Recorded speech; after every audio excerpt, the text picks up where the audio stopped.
कि जब हुँ, इन्वेस्टिंग की बात आती है तो आपको हुँ, क्या लगता है कि सबसे ज़्यादा डेंजरस चीज़ क्या है व्हेन इट हुँ। Comes to financial decisions? आप कभी ऐसे इन्फ्लुएंस हुए कि किसी ने प्रॉमिस किया हो कि इस चीज़ पे आप पैसे लगाओ और काफ़ी हायर रिटर्न्स मिलेंगे आपको? हे गाइस व्हाट्सअप, कैसे हैं आप लोग? स्वागत है आप लोगों का द मनी पॉडकास्ट पे। यहाँ पे हम लोग करते हैं पर्सनल फाइनेंस पे डिस्कशन, बातचीत के फॉर्म में जो है आप लोगों को हम लोग नॉलेज देने की कोशिश करते हैं, एक्शनेबल इंसाइट देने की कोशिश करते हैं और बदले में आपसे लेते हैं फीस। और वो फीस होती है किस माध्यम से? आप लोग चैनल को करते हैं सब्सक्राइब, बन जाते हैं हमारे चैनल के परमानेंट मेंबर, जिसके लिए कोई फीस नहीं लगती है। वीडियो कर देते लाइक और साथ साथ में हम अब एक स्टेप आगे जा रहे हैं और आपके लिए लेके आ रहे हैं मनी से रिलेटेड, पर्सनल फाइनेंस से रिलेटेड एक completely free of cost community, जहां पे आप लोग जो है अपने डाउट्स एक दूसरे से पूछ सकते हैं, डिस्कशन कर सकते हैं, अपने क्वेश्चंस का आंसर भी पा सकते हैं। राइट, उस कम्युनिटी का लिंक आपको नीचे मिल जाएगा, जरूर चेकआउट कीजिएगा, ज्वाइन कीजिएगा, साथ में जुड़ जाइएगा।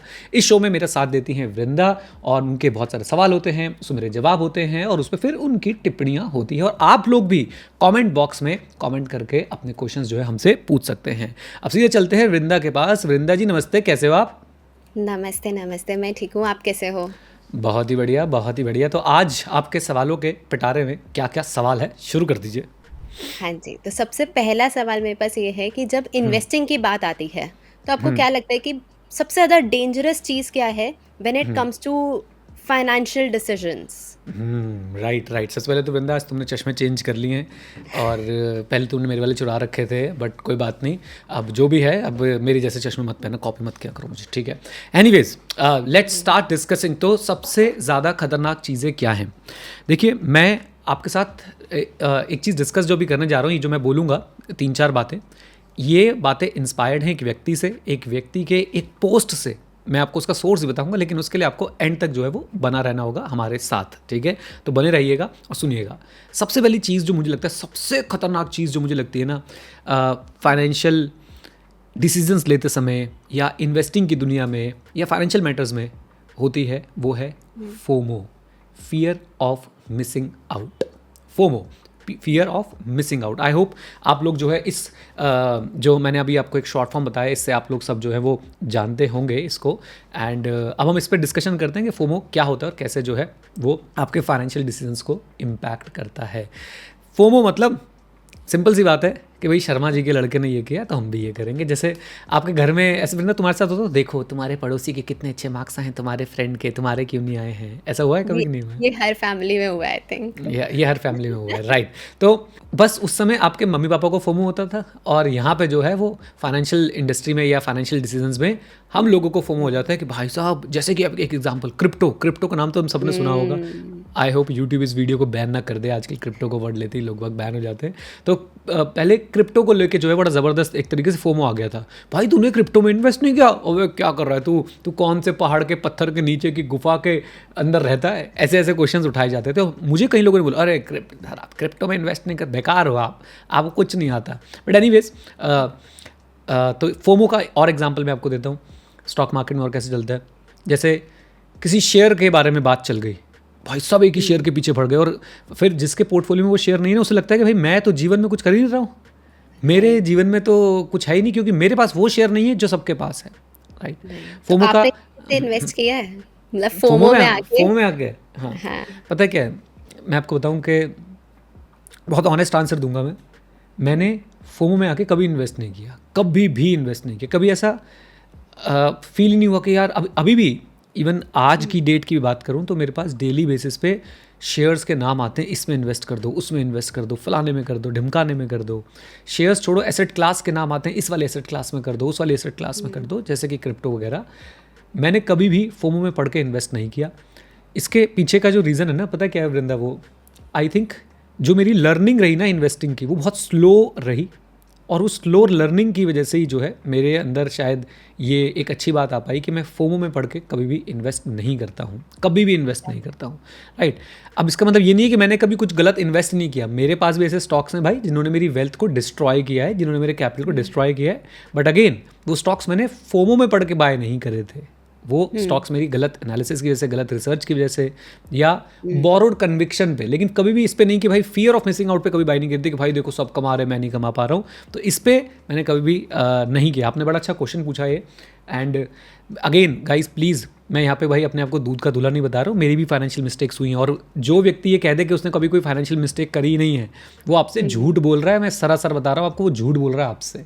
तो प्लीज़। एंड जैसे आपने बहुत ऑनेस्टली एक्सेप्ट कर लिया कि हाँ, कोई अगर शेयर मैंने लिया था, कोई स्टॉक मैंने किसी स्टॉक में मैंने इन्वेस्ट किया था और वो उतने रिटर्न्स नहीं दे पाया या फिर लॉस हुआ है उस स्टॉक में, आपने ओपनली बोल दिया। अदरवाइज लोग बोलते नहीं है, वो बोलते हैं जो मैंने लिया है वो तो बेस्ट था। ये बड़ी दिक्कत है। और इसी चक्कर में ना मैं आपको बताऊं कि क्या होता है, फोमो में पढ़ के ना हम लोग जो डिसीजंस होते हैं वो भी बड़ी जल्दबाजी वाले लेते हैं, हेस्टी डिसीजंस ले लेते हैं। वो फिर हम रिसर्च नहीं करते, फिर हम ये देखते हैं अरे सब तो खरीद रहे हैं मैं भी खरीद लेता हूँ, सब तो लगा रहे हैं मैं भी लगा देता हूँ। एंड जनरली फोमो वाले डिसीजंस जो हैं वो हमेशा आपके गलत होने वाले हैं, हमेशा आपके गलत होने वाले हैं। और मैं यहाँ पे बोलना चाहूँगा सबको, एक रिसर्च होमवर्क भी दे रहा हूँ। पहली बात तो यहाँ तक जो पहुँच गए भाई कमाल हो तुम लोग, 5 मिनट सुन ली तुमने हमारी बात है, ये बहुत बड़ी बात है। आइजैक न्यूटन ने भी फोमो में पढ़ के स्टॉक मार्केट पे अपना लॉस करवाया था। आप लोगों का होमवर्क है कि आपने उस कंपनी का नाम ढूंढना है जिसकी वजह से सर आइजैक न्यूटन, जिन्होंने, आई होप मैं उनका नाम सही ले रहा हूँ, कहीं भाई इसाक न्यूटन तो मेरे हिसाब से नहीं बोलते उनको, बट एनीवेज आपने बताना है कि न्यूटन सर ने जो है वो कौन सी कंपनी में इन्वेस्ट किया था फोमो के चलते और कैसे उनका जो है भयंकर नुकसान हुआ था। ये आप लोग मुझे कॉमेंट बॉक्स में बताएंगे। आपका होमवर्क है आज का, रिसर्च कीजिए इस पर and you will come to know कि फोमो इस दुनिया के, बल्कि हमारे इंसानी जो समय रहा है दुनिया में, धरती के ऊपर, उसमें जो बड़े बड़े विद्वान पैदा हुए, कैसे फोमो ने उनके भी पैसों को जो है वो डुबवाया है, कैसे उनसे भी गलत डिसीजन करवाए हैं। तो ये आपको पढ़ना है, सीखना है। राइट। अच्छा जी, तो एक तो बात हो गई आई थिंक फोमो के ऊपर, और दूसरी चीज़ जो मैं बोलना चाहूँगा वो ये है कि वो लोग सबसे बड़ी गलती कर रहे हैं जो स्टॉक मार्केट में सर्टेनिटी ढूंढ रहे हैं, जो स्टॉक मार्केट में ये सोच रहे हैं कि वोलेटिलिटी होती नहीं है, जो स्टॉक मार्केट में ये सोच रहे हैं कि स्टॉक मार्केट के रिटर्न्स एक लीनियर लाइन की तरह चलते हैं। लीनियर रिटर्न सिर्फ एफडीज में मिलते हैं या फिक्स्ड इनकम इंस्ट्रूमेंट्स में मिलते हैं, लेकिन स्टॉक मार्केट में कभी भी लीनियरिटी नहीं मिलेगी। और ये एक कारण है जिसकी वजह से हम लोग बहुत गलत फाइनेंशियल डिसीजंस ले लेते हैं। मैं इसको एक एग्जांपल से समझाना चाहूँगा। हम गलत डिसीजन कैसे लेते हैं? हमारा एक स्टॉक हमारे पास था, उस स्टॉक को हमने बहुत सोच समझ के ख़रीदा था, बहुत उसके अच्छा प्राइस चल रहा था, राइट। अचानक से मार्केट में कोई न्यूज़ फैलती है और वो स्टॉक प्राइस जो है नोज डाइव कर जाता है, यानी कि नीचे गिरना शुरू हो जाता है। अब अगर आप लोग ये सोचेंगे यार ये तो बहुत गिर गया, 20% गिर गया, बेच देता हूँ मैं इसको, बेचना है लेकिन उसके भी कुछ पैरामीटर्स हैं, कुछ रेड फ्लैग्स हैं, उसके भी कुछ पॉइंट्स हैं कि कब बेचना है। लेकिन आप सिर्फ और सिर्फ मार्केट की न्यूज़ पे अगर बेच देते हैं तो इसका मतलब आप लोग जो है वो, आपकी रिस्क टेकिंग एबिलिटी नहीं है, आप वोलेटिलिटी को झेल नहीं सकते। आप डिमांड कर रहे हो मार्केट से कि मार्केट आपको सर्टिनिटी दे, और मैं आपको एक बात की गारंटी देता हूँ कि मार्केट में सर्टिनिटी एग्जिस्ट नहीं करती है, ना पहले कभी करती थी, ना आज करती है और ना आगे करेगी। और इस सर्टिनिटी के चक्कर में हम लोग जो है गलत फाइनेंशियल डिसीजंस ले लेते हैं। राइट। तो आपने कैसे हैंडल करी जब भी ये अनसर्टेन सिचुएशन थी, अनसर्टेनिटी थी कि हाँ एक स्टॉक में लगा लिया है and you were expecting something but वो रिटर्न नहीं दिया, ठीक है, तो आप कैसे हैंडल करते हो इस चीज़ को? तो मैं आपको अगर इसका बैकग्राउंड बताऊं तो ऐसा मेरे साथ हुआ था 2020 में, राइट। पहले भी होता था, पहले ना बहुत कोई एक आधा छोटे मोटे स्टॉक में हो गया, राइट। और सही बताऊं तो मैं 2017 से थोड़ा एक्टिव हुआ। एक्टिव होने के बाद मैंने इंडेक्स फंड में इन्वेस्ट किया। वैसे कितनी बड़ी आयरनी है कि एक्टिव होने के बाद मैंने इंडेक्स फंड में इन्वेस्ट किया, ये अपने आप में एक आयरनी है, बट इंडेक्स फंड में मैंने इन्वेस्ट किया। उसके बाद मैंने ऑब्वियसली कुछ स्टॉक्स भी खरीदे, हर कोई भाई ट्राई ज़रूर करता है। तो कुछ स्टॉक्स अच्छे चल रहे थे, कुछ स्टॉक्स में जो है वो फॉल दिखता था। तो उस समय मैं बहुत ज़्यादा ध्यान नहीं देता था उस समय ना कि स्टॉक में क्या हो रहा है क्या नहीं हो रहा है, वो अच्छी बात थी। लेकिन जब 2020 का फॉल आया ना, तब तो दिल ज़ोर ज़ोर से धड़का भाई, धक धक धक धक धक धक। जब मार्केट, रोज़ सुबह उठो, मार्केट को गिरते हुए देखो, सो जाओ, रोज़ सुबह उठो। और एक दिन तो भाई साहब, जिस दिन मोदी जी ने बोल दिया कि वो थाली वाला काम करना है, उस दिन तो अलग ही लेवल पे जो है वो मार्केट चली गई थी। If I am not wrong 23 मार्च 2020 वो डेट है जिस डेट पे ये काम हुआ था।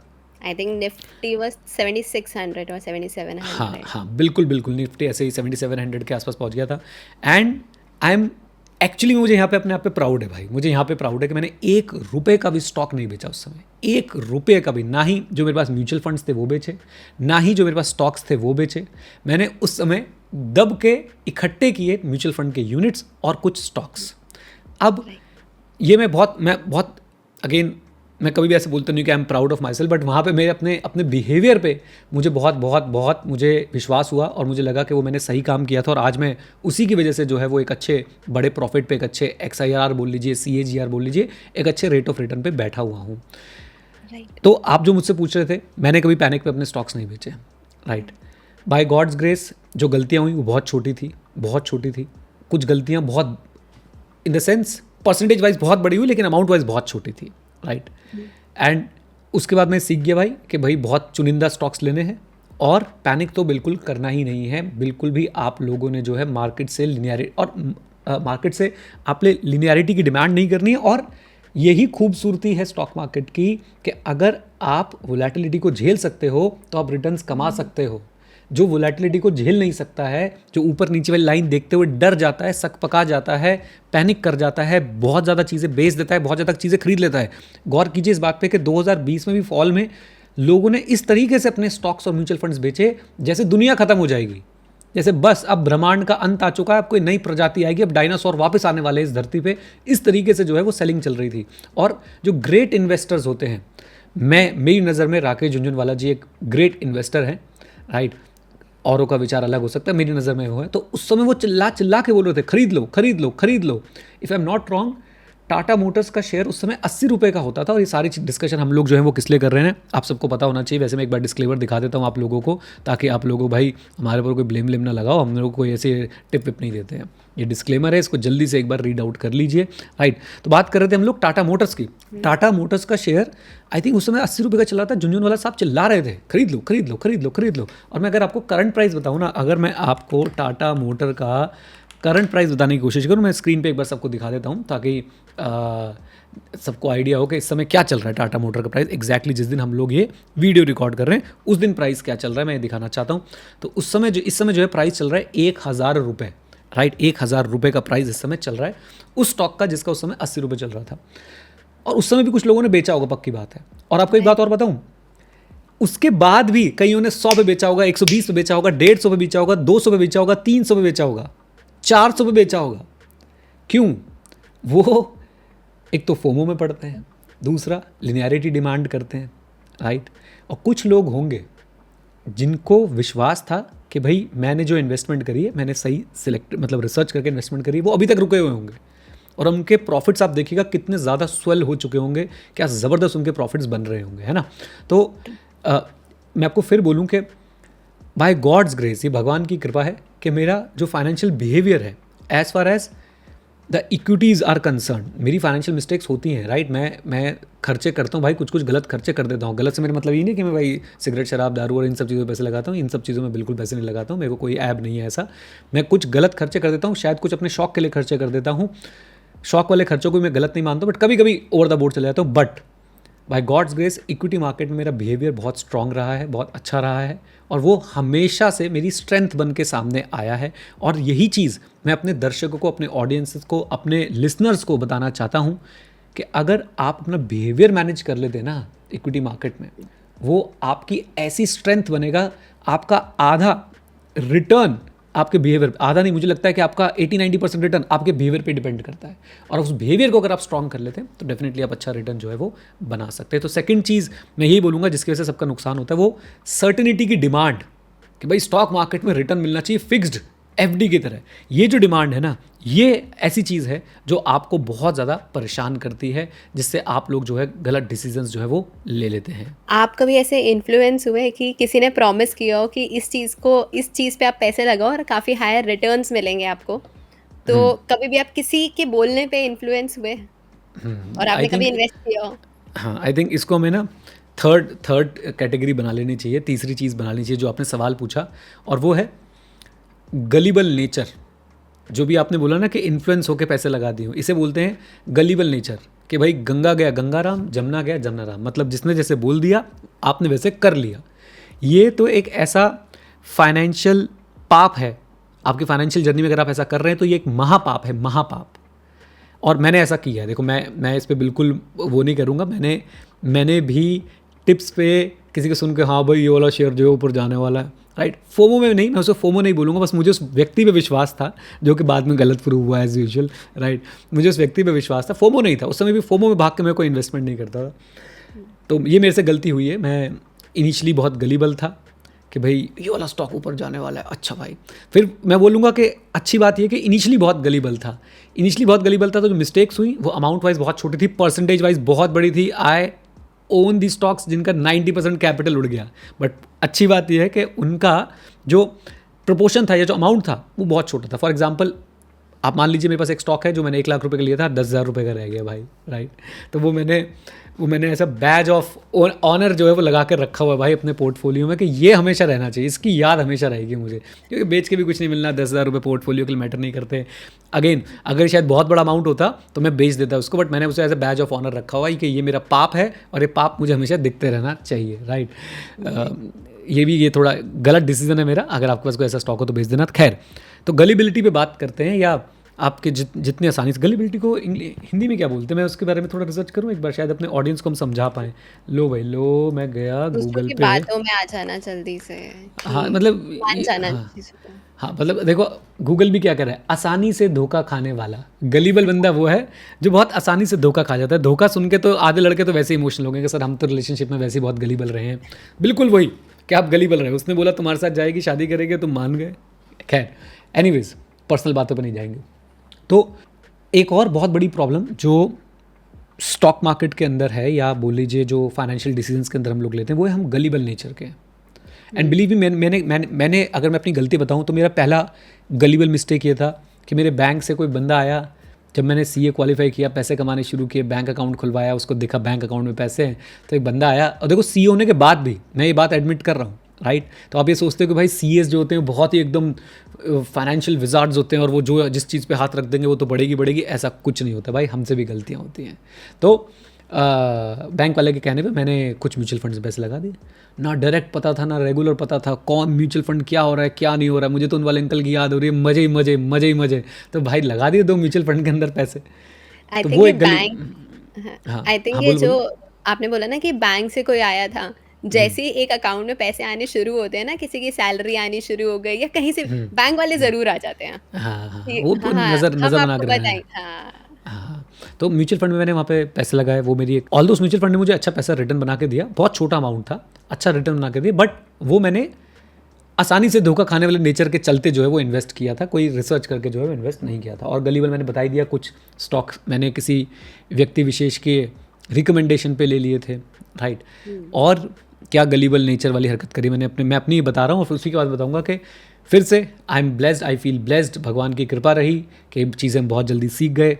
अब मेरे पास कोई भी आता है, कोई भी इन्वेस्टमेंट, और खासकर बैंक वाले जब आते हैं तो उनकी तो मैं क्लास लगाता हूँ बिठा के ढंग से, कभी यूलिप बेच रहे हैं, कभी भाई एंडोमेंट पॉलिसी बेच रहे हैं, कभी कुछ बेच रहे हैं, तो उनकी फिर बिठा के जो है वो क्लास लगाई जाती है अच्छे से। खैर, गलीबल आपने नहीं बनना है। आपको अगर कोई बोलता है कि भाई इसमें इन्वेस्ट कर दो, इतने रिटर्न्स मिलेंगे, कोई आपको अनरियलिस्टिक रिटर्न्स का प्रॉमिस कर रहा है, अनरियलिस्टिक रिटर्न्स का प्रॉमिस कर रहा है, बिलीव मी वो आपको पागल बना रहा है। क्योंकि अगर जिस तरह के अनरियलिस्टिक रिटर्न्स का कोई आपसे बातचीत कर रहा है, अगर ऐसे अनरियलिस्टिक रिटर्न्स मिलते तो भाई वो आपको क्यों बताता, वो खुद ही कमा लेता। आपको एक सिंपल रूल ऑफ थंब बताता हूँ वृंदा, मैं, अगर आपको एफडी से ऊपर कोई रिटर्न्स दे रहा है और बोल रहा है कि रिस्क फ्री है, वो झोल में फंसा रहा है आपको किसी, और रिस्क फ्री नहीं है वो फ्री है, फिर वो सिर्फ रिस्क है, आपका कैपिटल जीरो हो जाएगा, इतना रिस्क है उसके अंदर। अब एफडीज में भी रिस्क होता है, फॉर श्योर होता है, उसमें हम किसी और अपने एपिसोड में बात कर लेंगे। But let me tell you once again guys, आप लोगों को गलीबल नहीं बनना है। एक दिन में 10% रिटर्न, एक महीने में 10% रिटर्न, एक साल में 40% रिटर्न, कंसिस्टेंटली, ये सब बातें फेक होती हैं। और सबसे आसानी से इंसान जो इन बातों में फंस जाता है, क्यों? जल्दी पैसा कमाने की, ये आई थिंक हम ये चौथा पॉइंट जोड़ लेते हैं, impatience. I want what I want and I want it now. तो गलिबिलिटी मिक्स विद इम्पेशंस, ये तो एकदम सुपर आइडिया है अपनी फाइनेंशियल तबाही करने का। तो आप प्लीज़ बिल्कुल भी, जब भी आपसे कोई कुछ बोले ना, ऐसी बातें करें, आपको उससे बात करना छोड़ देना चाहिए। मैं आपको बताता हूँ क्यों। किसी ना किसी स्टेज पे आप वल्नरेबल ज़रूर होंगे।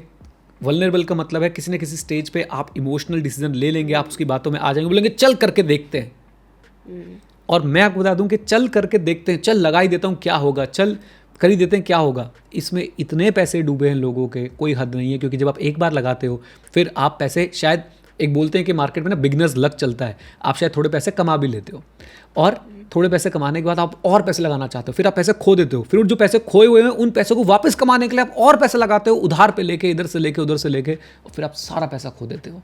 ये इतनी, मैं आपको ये इतना कॉमन हो चुका है ना आज की डेट में, स्टॉक मार्केट में इतना कॉमन हो चुका है, आपको हर दूसरा तीसरा व्यक्ति जो बिना सीखे सोचे समझे ट्रेडिंग कर रहा है या और किसी तरह के एसेट क्लास में पैसा लगा रहा है बिना सोचे समझे, आपको हर दूसरे तीसरे व्यक्ति की कहानी यही मिलने वाली है कि उसने सोच रखा था मैं पैसा नहीं लगाऊंगा। फिर एक मूवमेंट आता है जब आप बहुत वल्नरेबल होते हो, आपको शायद पैसों की बहुत ज़रूरत होती है, या आपके पास थोड़ा सा एक्स्ट्रा पैसा आ जाता है, या आप उसमें कुछ और, आपका थॉट प्रोसेस कुछ और चलता है, आप अचानक से जो है मान जाते हो कि हाँ करता हूँ। राइट, आजकल तो ये बहुत चल रहा है मार्केट में, पूरे ग्रुप्स बनाए जाते हैं और आपको एल्योर करने के लिए वो एक पार्टी में लेके जाएंगे या कहीं आपको किसी और डेस्टिनेशन पे लेके जाएंगे कि आपका ट्रिप स्पॉन्सर कर रहे हैं। गलिबल, इम्पेशंस और फोमो भी पड़ गया आपके दिमाग में, फोमो भी पड़ गया, मतलब अब ये तीसरी चीज़ भी मिक्स हो गई। फोमो कैसे पड़ गया?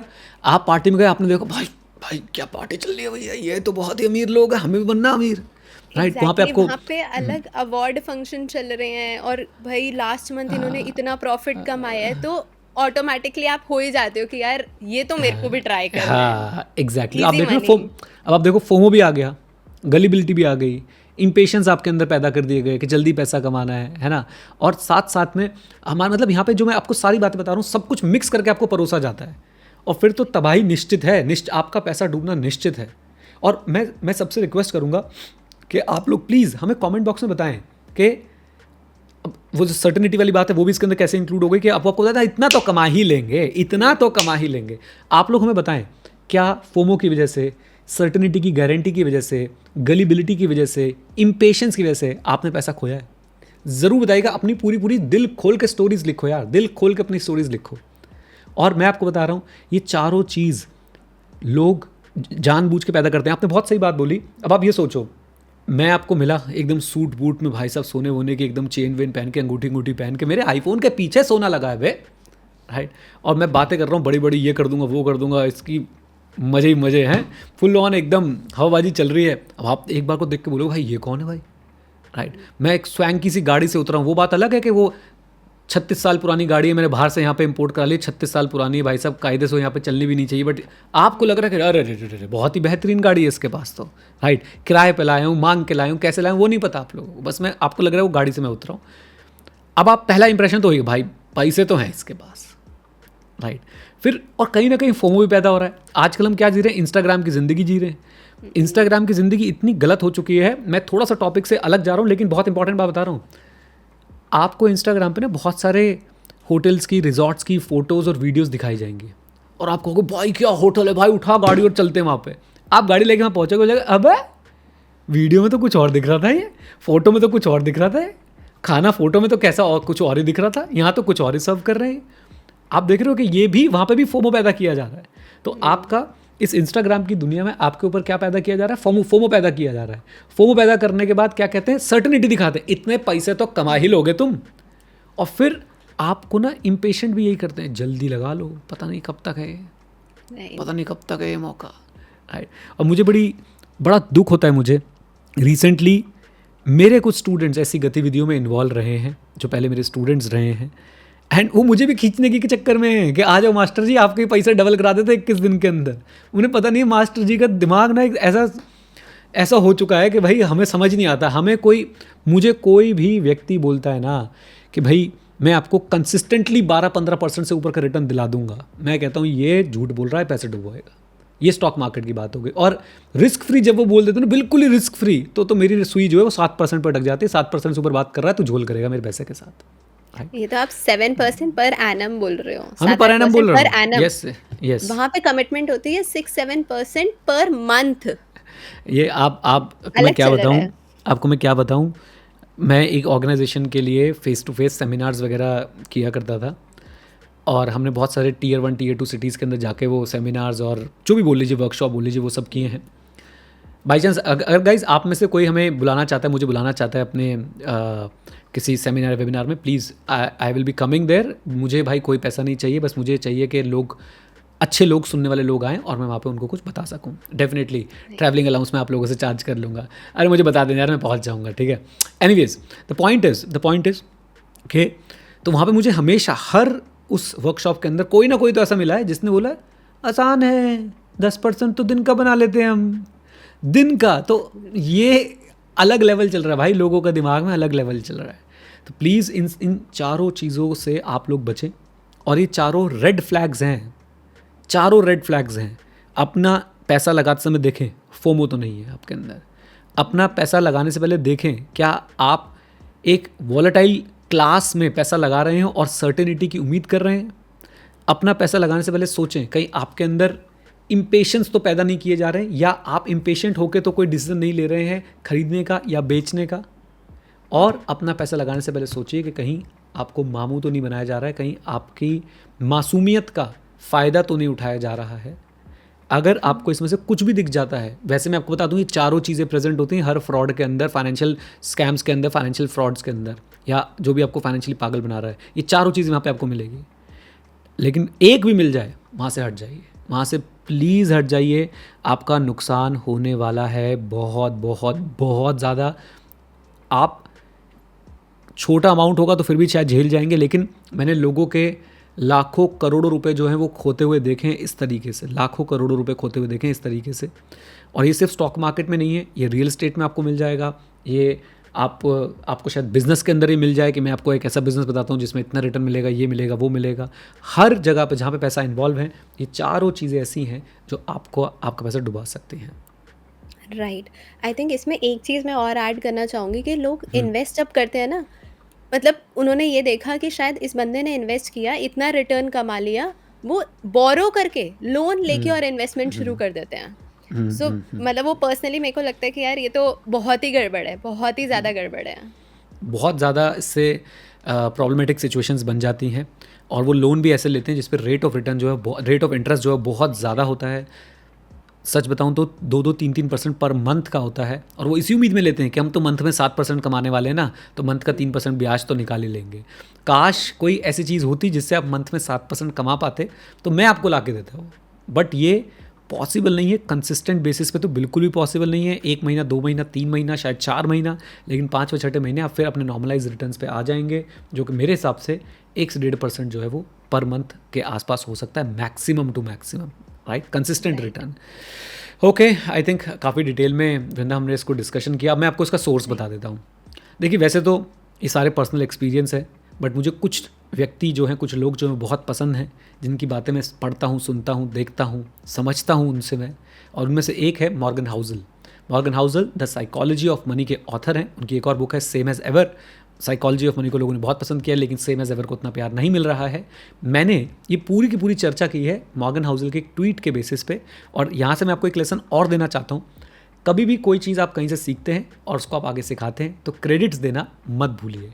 आपके ये जो छोटे छोटे एथिक्स है ना, ये बहुत ज़्यादा काउंट करते हैं आपकी इन्वेस्टिंग की जर्नी में भी।